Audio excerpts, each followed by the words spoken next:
Today, Government of Assam has taken a very important decision in our cabinet. We have Assam is a very difficult and very sensitive state.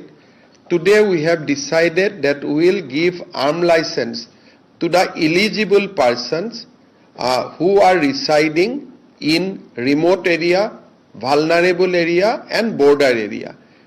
And we will encourage our original inhabitants and indigenous Indian citizen to apply and take arms license as per the eligibility provided in the Indian Arms Act. এই ধরনের সিদ্ধান্ত নেওয়া মানে আরও বড় অশান্তির দরজা খুলে দেয়া।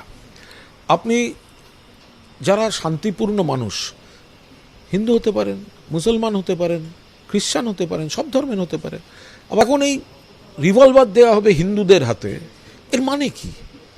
তাহলে তো সেটা তো মিস ইউজ হলে একটা ভয়ঙ্কর কাণ্ড কী হবে।